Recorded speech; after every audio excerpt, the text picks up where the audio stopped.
it's the Rock. I don't know what we done for the NFL. Chill.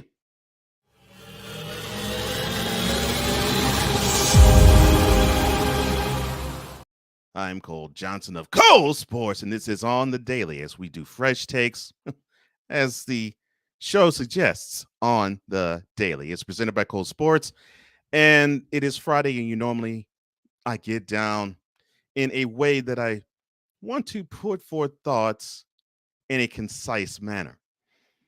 And I want to think about the NFL, all throughout this off season right now. We've had trades and trades that weren't supposed to be. There were supposed to be resignings and resignings that blocked another resigning and forced a trade. All the action in the NFL has been hot, heavy, and quite interesting. But still lingering in the back of the minds of all the NFL is, are they doing what they need to do social justice wise? Now, I look to Sean Carter, the rapper that we all know better as JayZ, the entrepreneur as well. And he had a press conference roughly about 2019 when he joined forces with Roger Goodell in the NFL in saying that they were going to attack social justice issues and that things were supposed to change because of his presence there. But how effective has it been? I think I'm going to go and express that right now. Email Sean Carter, aka JayZ, CC, the NFL. Subject of email: you haven't done nothing. Body of email: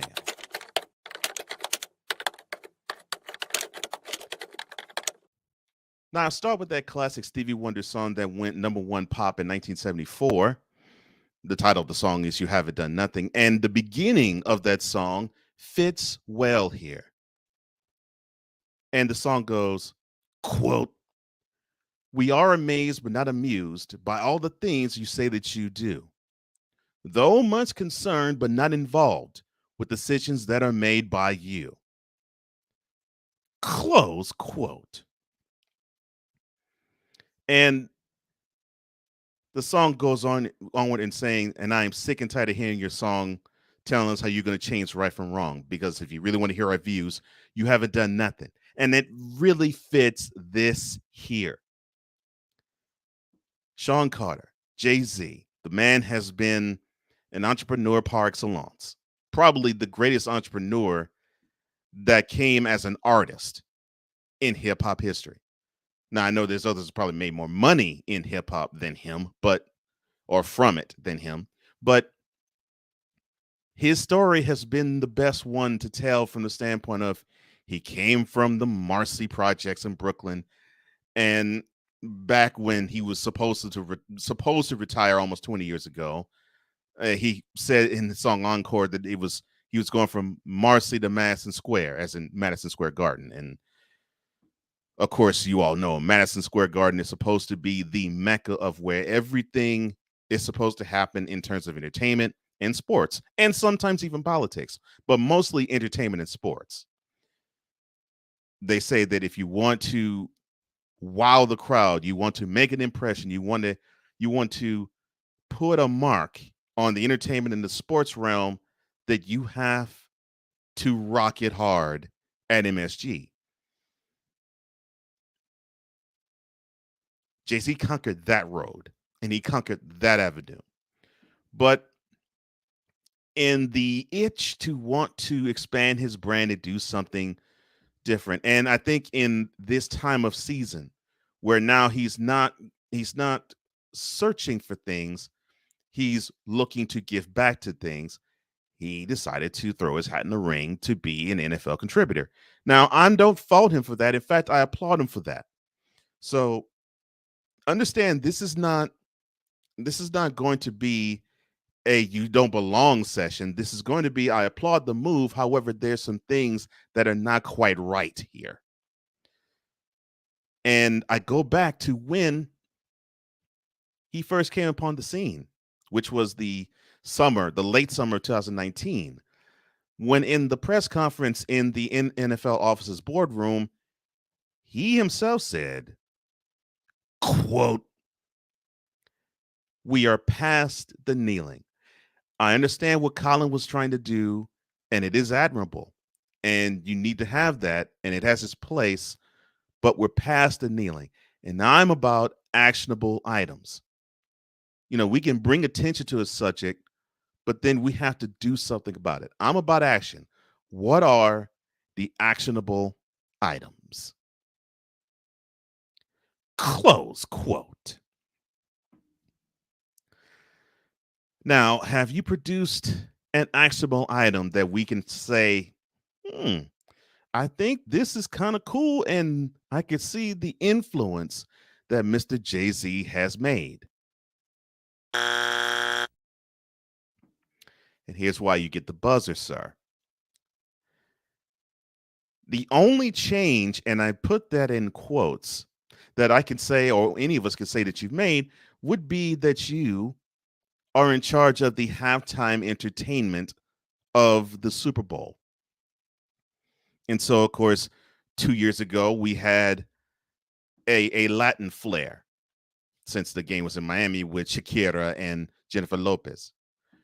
Last year, it was The Weeknd, the Canadian performer, Toronto's own, to perform. And then last month, it was a hip hop show featuring featuring Dr. Dre, Snoop, Mary J. Blige, Kendrick Lamar, Eminem, with a special appearance of 50 Cent and Anderson .Paak. So we could see that there's the influence there, but music can't really influence what's on the field as much, and it definitely will not appeal and influence what's in the boardroom at all. Now, you have rhymed about old money, JayZ, so you know how this goes. And not only have you rhymed about it, you have been in the entertainment circles. So you've seen old money at its finest. And you already know that, and I don't care what gender you are, I don't care what creed you are, I don't care what nationality you are, I don't care what race you are. You will not tell an septuagenarian or an octogenarian anything. I know this because I have an octogenarian mother. I have a septuagenarian mother and octogenarian father. And I love them dearly. I can't tell them anything to change their mind because when their mind's made up, they're going to go right with whatever they decide. Well, you have 31 owners, most of them are at least 70 years of age.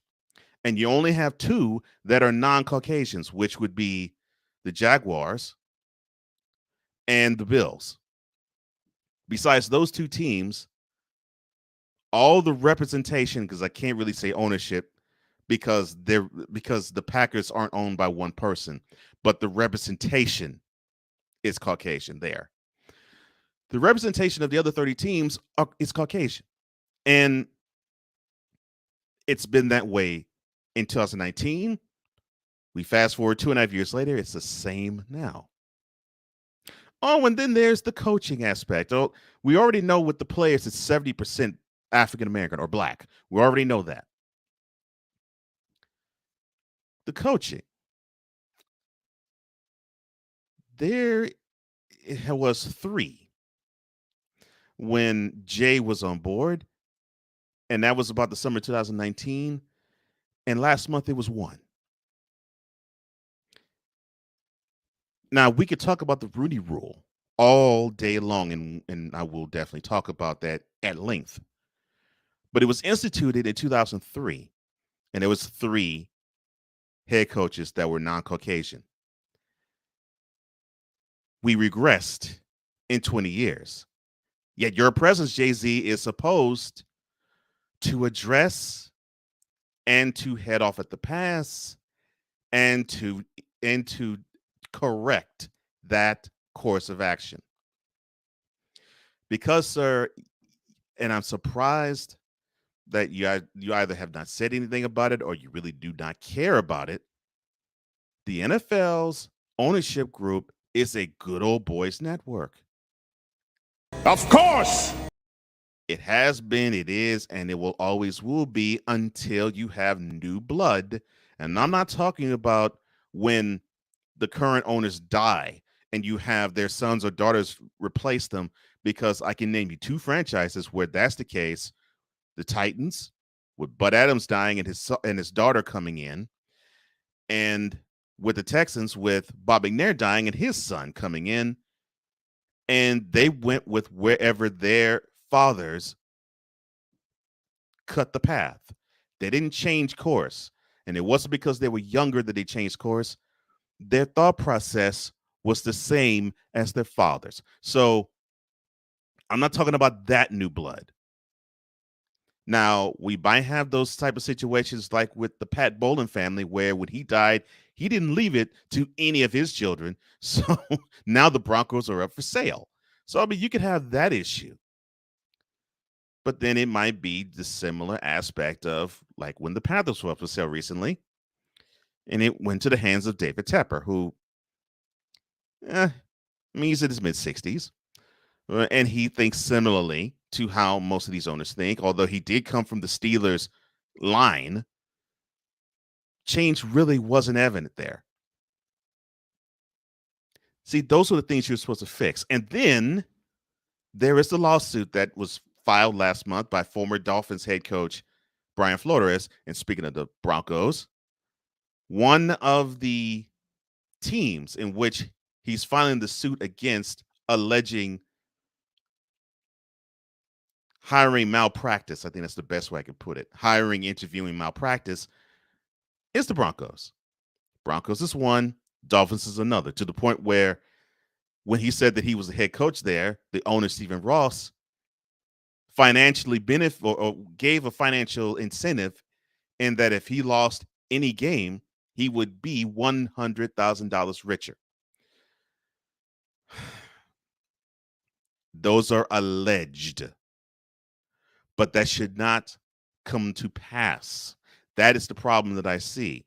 So your presence there, Jay, is it so we all can shake our groove thing a little more, and that we kick out all the classic rock acts and the hip hop acts come in, and then we for about maybe 15 minutes forget that the NFL has a whole host of problems when it comes to being compassionate toward their fellow man.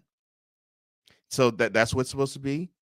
Or is your presence there supposed to flip the script on ownership, flip the script on the front office, and flip the script on coaching? And I'm not saying all of it has to be black. I'm just saying it just has to be more diverse. Black or brown or red or yellow, whatever. But the most qualified person, regardless of what the color of the skin is, should get the job. And not because of the skin that you're familiar with seeing gets it. So that is the issue that I have. I don't see that presence changing, Jay. I don't see you being that arbiter of change. I see you being one that is dusting off a shiny new toy and saying, well, you know what? The NFL needs to have some soul. So we need to dance. Well, it's fine. We'll dance for 15 minutes, and the NFL ownership will allow us to dance for 15 minutes. But for the other 364 days and 23 hours and 45 minutes, they run the show, and that's that. Your presence hasn't done anything, sir. I'm sorry. Cole Johnson, Cole Sports, with a Z on Gmail at gmail.com.